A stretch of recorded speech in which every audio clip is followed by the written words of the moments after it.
दोस्तों नमस्कार। आज के वीडियो में अपन बात करने वाले हैं 2011 की जनगणना के बारे में। तो सबसे पहले बात करते हैं दोस्तों कि जनगणना होती क्या है। जनगणना होती है दोस्तों किसी क्षेत्र या फिर किसी स्थान या फिर किसी देश विशेष में मतलब निवास करने वाले लोगों के बारे में विशेष रूप से जानकारी इकट्ठी करना, विधिवत रूप से जानकारी इकट्ठी करना और उसका रिकॉर्ड करना। जनगणना दोस्तों प्रायः सरकार के आदेशों के अनुसार शुरुआत की जाती है जनगणना की। तो आज अपन दोस्तों जो 2011 की जनगणना के बारे में लगभग 50 फैक्ट जो हर एग्जाम्स के अंदर पूछे जाते हैं उसके बारे में आज अपन बात करेंगे। ये फैक्ट दोस्तों फैक्चुअल चीजें हैं, आपको याद रखनी है डायरेक्ट, लेकिन इसको अपन समझते चलेंगे और एक एक करके अपन इसको देखेंगे। सबसे पहले बात करते हैं दोस्तों की जनगणना, एक पॉइंट पकड़ते हैं कि भारत में पहली जनगणना कब हुई थी। तो भारत में पहली जो जनगणना हुई थी वो हुई थी दोस्तों 1872 के अंदर, 1872 के अंदर। और किसके कार्यकाल में हुई थी? तो लॉर्ड मेयो के कार्यकाल में सबसे पहली जनगणना हुई थी। ये आपको याद रखना है। क्लियर है? और दूसरी मतलब प्रथम नियमित जनगणना, नियमित मतलब रेगुलर, रेगुलर का मतलब ये होता है कि प्रत्येक 10 वर्ष के बाद, मतलब पहली जनगणना हुई 1872 में, लेकिन जब 1881 का वर्ष आया तो उसके बाद हर 10 वर्ष के अंतराल पर, हर 10 वर्ष के अंतराल पर जनगणना करवाई जाती है। तो नियमित जनगणना की शुरुआत कब हुई थी? 1881 में। किसके कार्यकाल में हुई थी पूछ लिया जाए तो किसके कार्यकाल में हुई थी? लॉर्ड रिपन के कार्यकाल में हुई थी। क्लियर है? लॉर्ड रिपन के कार्यकाल में सबसे पहली जनगणना हुई थी। अब अगर बात करें दोस्तों 2011 की जनगणना की, तो 2011 की जनगणना के अनुसार वर्तमान में, मतलब अगर 2011 की जनगणना के रिकॉर्ड के हिसाब से बात करें तो जनगणना में जनसंख्या कितनी है, कुल जनसंख्या कितनी है? तो लगभग आपको याद रखना है 1 अरब 21 करोड़। ये सभी आपको याद होगा, लेकिन फिर भी एक बार बता देते हैं कि भारत की जनगणना 2011 के अनुसार जनसंख्या कितनी है? 1 अरब 21 करोड़ जनसंख्या है। क्लियर है? अब दोस्तों 1 अरब 21 करोड़ जनसंख्या है, तो 10 साल के अंतराल पर जनसंख्या की जनगणना हो रही है। तो जब 2001 में जब जनगणना हुई थी और जब 2011 में जनगणना हुई है, 2001 में जनगणना हुई और 2011 में जनगणना हुई है, तो जनसंख्या की वृद्धि दर कितनी थी? 2001 में जनसंख्या की वृद्धि दर थी 21.5%। मतलब अगर 1991 में 100 व्यक्ति थे तो 2001 में कितने हो गए? 121.5। और 2011 में जनसंख्या की वृद्धि दर कितनी थी? 17.6%। मतलब इन 10 सालों के अंदर 2011 की जनगणना जब काउंट हुई तो पिछली जनगणना की तुलना में कितने प्रतिशत की कमी आई है? तो दोस्तों क्या अपन यहाँ पर लगभग 4% की कमी लिख सकते हैं? जनसंख्या में कितनी कमी? लगभग 4% की कमी आई है। क्यों आई है? सरकार के द्वारा चलाए गए कैंपेन और परिवार नियोजन के माध्यम से ये कमी हो सकती है। दूसरा है दोस्तों स्वतंत्र भारत की पहली जनगणना कौन सी थी? तो दोस्तों ये जो भारत 1947 में आजाद हुआ, तो उसके बाद सबसे पहली दशकीय जनगणना कब हुई? 1951 में हुई। तो स्वतंत्र भारत की पहली जनगणना कब हुई? 1951 में हुई। नेक्स्ट क्वेश्चन है कि जनगणना का महान विभाजक वर्ष कौन सा है? महान विभाजक का मतलब होता है कि जनसंख्या में कमी, मतलब अत्यधिक कमी कब रिकॉर्ड की गई थी? 1921 में की गई थी। तो दोस्तों 1921 में ऐसा क्या हुआ था कि जनसंख्या के में बहुत अधिक मात्रा में कमी आई थी। उसका कारण यह था कि प्रथम विश्व युद्ध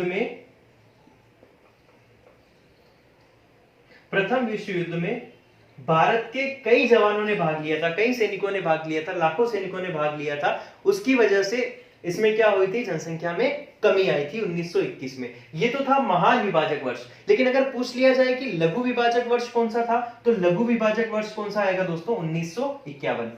जनगणना से संबंधित अनुच्छेद, मतलब भारत के संविधान में किस अनुच्छेद में यह व्यवस्था की गई है नियमित जनगणना की? तो अनुच्छेद 246 के अंदर यह व्यवस्था की गई है। अब दोस्तों एक और क्वेश्चन पूछा जाता है कि जो जनगणना का विषय है, ये जनगणना का विषय किस अनुसूची में है? तो अनुसूची पूछ लिया जाए तो आप अनुसूची में क्या लिखेंगे?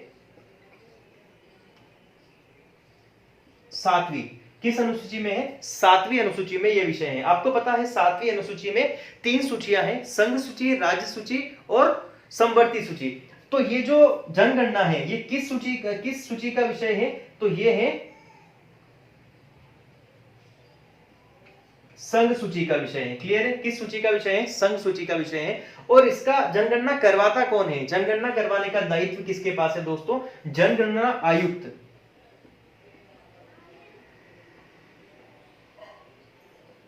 या फिर जनगणना कमिश्नर, सेंसस कमिश्नर या फिर जनगणना आयुक्त बोलते हैं इसको। तो दायित्व किसके पास है? जनगणना आयुक्त के पास है। और किसके अधीन होती है? केंद्र सरकार के गृह मंत्रालय के अधीन होती है।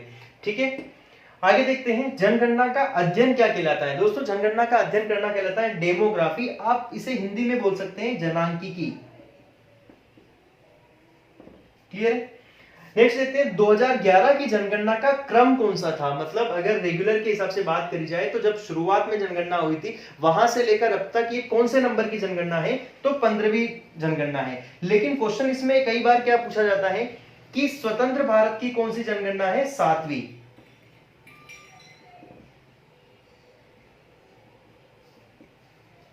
स्वतंत्र भारत की कौन सी जनगणना है? 7वीं जनगणना। आदर्श वाक्य क्या है 2011 की जनगणना का? आदर्श वाक्य क्या है? हमारी जनगणना हमारा भविष्य। और दोस्तों जनगणना का शुभंकर, मतलब 2011 की जो जनगणना हुई थी, सेंसस हुई थी, उसका शुभंकर क्या रखा गया था? प्रगणक शिक्षिका, इसका शुभंकर रखा गया था। चलिए तो आप देखते हैं अपन प्रथम जनगणना कमिश्नर कौन थे। जैसा कि अपन ने बात करी थी अभी कि जनगणना कराने का दायित्व किसके पास होता है, तो किसके पास होता है? वो जनगणना आयुक्त या फिर सेंसस कमिश्नर के पास होता है। तो जनगणना आयुक्त या जनगणना कमिश्नर कौन थे सबसे पहले? तो जो 1972 के अंदर लॉर्ड मेयो के कार्यकाल में जो जनगणना हुई थी उसके जनगणना कमिश्नर थे डब्ल्यू प्लाडेन। ठीक है, उसके बाद बात करें कि स्वतंत्र भारत के प्रथम कमिश्नर कौन थे, जनगणना कमिश्नर कौन थे प्रथम, तो वो कौन थे? एक भारतीय थे जिनका नाम था R.A. गोपाल स्वामी। इनका कार्यकाल था 1953 तक इनका कार्यकाल रहा। फिर बात करते हैं 2011 के जनगणना आयुक्त कौन थे, जो वर्तमान में जो लास्ट जनगणना हुई है अपने भारत में, जो 15वीं जनगणना थी। तो 2011 के जनगणना आयुक्त कौन थे? सी चंद्रमौली। क्लियर है? सी चंद्रमौली इसके जनगणना आयुक्त थे। अगर पूछा जाए कि वर्तमान में अभी जो 2020 की जो जनगणना 2020 से जो स्टार्ट होने वाली जनगणना है और तो 2021 में खत्म होगी, उसके जनगणना आयुक्त क्यों कौन है? तो वर्तमान में है डॉक्टर विवेक जोशी। कौन है? डॉक्टर विवेक जोशी। और दोस्तों 2011 की जो जनगणना थी, भारत की जनगणना इतनी ज्यादा है कि एक कम समय में, मतलब 2-3 महीनों के अंदर जनगणना पूरी नहीं की जा सकती है। तो जनगणना जो 2011 की हुई थी, 2011 की जनगणना 1 अप्रैल 2010 से शुरू की जा चुकी थी और 1 साल से भी ज्यादा समय लगा था जनगणना को पूरा होने के लिए। तो भारत में जो 2021 की जनगणना होने वाली है उसकी शुरुआत भी 2020 से हो चुकी है। आगे देखते हैं पहली बार जाति आधारित जनगणना कब हुई थी। तो जाति आधारित जनगणना सबसे पहले हुई थी 1931 के अंदर। ठीक है, लेकिन फिर इसको बंद कर दिया गया और जो अभी वर्तमान में 2011 के अंदर जो जनगणना हुई थी, इसके अंदर जातिगत आधारित जनगणना करने का प्रावधान लाया गया था। तो इसे अलग से 2-3 महीनों के लिए 2011 में ही अप्रैल से शुरू किया गया था और 2-3 महीनों में इसे खत्म कर दिया गया था 2011 की जनगणना में। अब विश्व जनसंख्या दिवस कब मनाया जाता है? विश्व जनसंख्या दिवस मनाया जाता है 11 जुलाई को।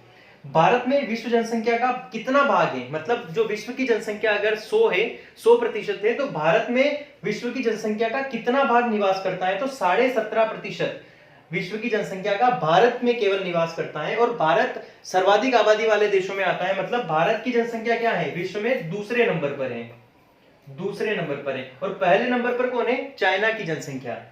आगे देखते हैं पुरुष जनसंख्या कितनी है। 2011 की जनगणना के अनुसार पुरुष जनसंख्या है 62.32 करोड़।